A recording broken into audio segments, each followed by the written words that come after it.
గమనించాలి మీరందరూ కూడా. పాలమూరు గొంతు పార్లమెంట్లకు పోవాలి. వాయిస్ ఉన్నోడు పార్లమెంట్లకు పోతే పని అవుతుంది. వాయిస్ లేని మొత్తం ఇంతకుముందు మనం ఎంపీని వేసినాం గంగిరెద్దులాగా అంటే టూసో బస్సు అన్న అంటే బస్సు అన్నా తినడానికి వచ్చినా చూసిన ఆయన చూడలే కదా. ఫోటోలో చూసినాం. ఆ ఫోటో కూడా పెట్టనియపోయారు ఈ ఎమ్మెల్యేలు. ఆ విధమైన గంగిరెద్దులు ఎన్నుకున్నాం. ఇప్పుడు ఆ గంగిరెద్దు కావు, ఇది పొడి చేయొద్దు. పార్లమెంట్ కూడా పొడిచి తెచ్చుకునేయద్దు. దానికి ఆలోచన చేయాల్సిన అవసరం లేదు. ఖచ్చితంగా చెప్తా ఉన్నా, రాహుల్ గాంధీ గారి ప్రభుత్వం రాబోతా ఉంది సెంట్రల్లో. ఖచ్చితంగా రాహుల్ గాంధీ గారు ప్రధానమంత్రి అవుతారు. దానికి ఆలోచన చేయాల్సిన అవసరం లేదు. ఖచ్చితంగా మన ఎంపీగా మనం పంపించే వంశీచంద్ర రెడ్డి గారు అలా కీలక పాత్ర పోషిస్తారు. దానికి ఆలోచించాల్సిన అవసరం లేదు. కాబట్టి నేను కోరేది ఒకటే, ఇవాళ మనకు ఇండస్ట్రీ రావాలన్నా, ఉద్యోగాలు రావాలన్నా, నీళ్లు రావాలన్నా, ఏదైతే పాలమూరు రంగారెడ్డి ఎంత ప్రాజెక్ట్ ఉందో ఆ ప్రాజెక్టు కూడా మన జాతీయ హోదా కల్పించాలన్నా మనకు ఎంపీ గారు కావాల్సిందే. దానికి ఆలోచన చేయాల్సిన అవసరం లేదు. అందరూ కూడా కాంగ్రెస్ పార్టీకి ఓటేసి ఆయనను గెలిపించే ప్రయత్నం చేయండి. ప్రతి కార్యకర్త మీద ఈ బాధ్యత ఉంది. ఎందుకంటే మనం శంకర్కి ఏ విధంగా అయితే పనిచేసినామో, శంకర్ని ఏ విధంగా గెలిపించుకున్నామో, ఒక మంచోని సౌమ్యుని మంచోని గెలిపించుకున్నాం. దీంతో ఆలోచన చేయాల్సిన అవసరం లేదు. అందరు 2 నెలలకు 3 నెలలకు పడిపోతుంది ఆ ప్రభుత్వం. అంటూ బేకుపాలు కాకపోతే వాళ్ళు ఏంటి, ఒక నిమిషం ఆలోచన. 2 నెలలు 2 దినాలు అవుతున్నది గవర్నమెంట్ వస్తేనే ఆర్టీసీ బస్సు మహిళలకు ఉచితంగా చేసేసి, ఆరోగ్యశ్రీ 10 లక్షల కార్డు ఉచితంగా చేసేసి, ఇవాళ ఈ నెలకు మళ్ళీ 15 నెలలకు సిలిండర్ ఉచితంగా చేస్తా ఉన్నాం. బిలో పావర్టీ అంటే బాధిత రేఖకు దిగువ ఉన్న అందరు కూడా 200 యూనిట్ల కరెంటు ఉచితంగా చేస్తాం. ఇక అదేవిధంగా ప్రతి నెల కొన్ని ఎందుకంటే రాష్ట్రాన్ని అప్పుల కుప్ప చేసి చిప్పను కూడా నాకేసిపోయారు.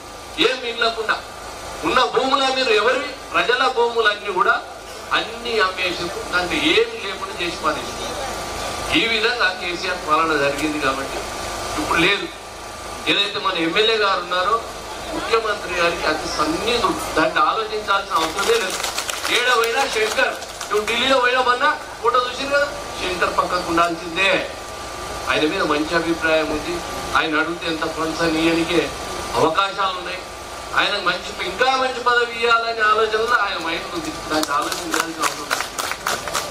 అదేవిధంగా ఒకటి కాదు, సెంట్రల్లో వంశీ ఉంటే మనకేమైందంటే సెంట్రల్ ఫండ్స్ మేజర్గా వస్తాయి. మేజర్గా తెచ్చుకోనికి అవకాశం ఉంది. అందులో నోరు ఉంటే ఇంకా ఎక్కువ తీసుకురానికి అవకాశం. అది మనం గమనిస్తూనే ఉన్నాం.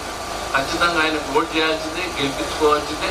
ఇద్దరు జోడేళ్ల లాగా పనిచేస్తే పాలమూరు రంగారెడ్డి ప్రాజెక్ట్ వస్తుంది, మనకు లక్ష్మీదేవిపల్లి వస్తుంది, ప్రతి చెరువు కుంట నింపుకుంటాం, ప్రతి ఎకరానికి నిలుచుకుంటాం. ఈ విధంగా ప్రయత్నం చేయాలని అందరినీ కోరుకుంటూ ఈ అవకాశం ఇచ్చిన మీకు అందరికీ ఎంపీ ఎలక్షన్లో మనం గెలిపించుకుంటే నెక్స్ట్ జరగబోయే లోకల్ పార్టీస్ లో కూడా మనకు బలం ఉంటుంది.